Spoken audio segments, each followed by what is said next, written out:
ഞങ്ങൾ പോണത് ഞങ്ങൾ കോട്ടയത്തേക്ക്. ഞാൻ തൃശ്ശൂരിൽ നിന്ന് എറണാകുളത്തുനിന്ന് ഞങ്ങളുടെ ഫ്രണ്ട്സിനെ കാണാൻ വേണ്ടി കോട്ടയം വരെ വന്നേക്കാണ്. ഞങ്ങളവിടുന്ന് വലുതായിട്ട് ട്രാവൽ ചെയ്ത് ഞങ്ങളങ്ങനെ ഇവിടെ എത്തി. ഞങ്ങൾ കുറച്ച് ഫ്രൂട്ട്സ് സംഭവങ്ങൾ വാങ്ങിക്കാൻ, എന്തായാലും വെറുതെ പോകാൻ പറ്റില്ല, അതുകൊണ്ട് കുറച്ച് ഫ്രൂട്ട്സ് വാങ്ങിക്കാൻ ചെയ്തിട്ട് പോവാണെങ്കിൽ അങ്ങനെ ഞങ്ങൾ ബസ് കയറിയിട്ടുണ്ട്. ഫ്രൂട്ട്സ് കിട്ടിയില്ല, എന്നിട്ട് ഞങ്ങൾ വേറെ എന്തൊക്കെ കുറേ വാങ്ങിച്ചു. നമുക്ക് ലിയയുടെ വീട്ടിൽ പോയിട്ട് ലിയനെ സർപ്രൈസ്ഡ് ആക്കാം. വെള്ളമുഖത്തെ എക്സ്പ്രഷൻ എന്താ നമുക്ക് അവിടെ എത്തുമ്പോൾ കാണാം. കണ്ടോ, കോട്ടയത്തെ മെയിൻ സാധനമാണെന്നാണ് പറയപ്പെടുന്നത്. അപ്പോൾ നമുക്കത് ഇതാണ്. കണ്ടോ, ഹലോ ഗൈസ്, ലിയക്ക് സർപ്രൈസ് കൊടുക്കാൻ പോയതാണ്. ഞങ്ങൾ ബസ് ഇറങ്ങിയപ്പോൾ ലിയ വീടിൻ്റെ ഫ്രണ്ടിൽ നിൽക്കുക. അവൾക്ക് എങ്ങനെ സർപ്രൈസ് കൊടുക്കാനാ? ഇനി ഞങ്ങൾ 3 പേരും കൂടെ ഞങ്ങൾ ഇനി സോനയ്ക്ക് സർപ്രൈസ് കൊടുക്കാൻ വേണ്ടി പോകും. അത് ശരിക്കും സർപ്രൈസ് ആവും. അത് ശരിക്കും സർപ്രൈസ്. ഇതാണ് ലിയ.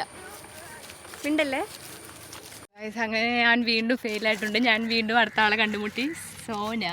അവിടെ സോനയ്ക്ക് ഞങ്ങൾ ലിയയും സോനയും ബെമ്മിയും കൂടെ ഞങ്ങളങ്ങ് കാടുകളിലേക്ക് നടന്നു നീങ്ങുന്നു. അവളുടെ റോസ് എന്ന് പറയുന്ന ഏതൊരു കടയിലേക്കാണ് പോകുന്നത്. ആരോ ഞങ്ങൾ വരണ വഴിക്ക് കണ്ടു. ഞങ്ങളിപ്പോ പുല്ലേപ്പാറ പോവുകയാണ്. സോനയുടെ പപ്പയാണ് വണ്ടി എടുത്തിട്ട് പോകുന്നത്. ഞങ്ങൾ ജീപ്പിലാണ് പോകുന്നത്. കണ്ടോ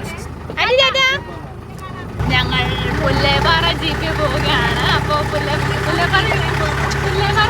പുല്ലേപ്പാറയിലാണ്, ആ പുല്ലേപ്പാറയ്ക്കാണ് പോകുന്നത്. ഞങ്ങളങ്ങനെ എവിടെയാണ് പുല്ലേപ്പാറ എത്തിയിട്ടുണ്ട്. കണ്ടോ, ഇതാണ് പുല്ലേപ്പാറ. ഞങ്ങൾ ജീപ്പിലാണ് വന്നത്. ചേട്ടാ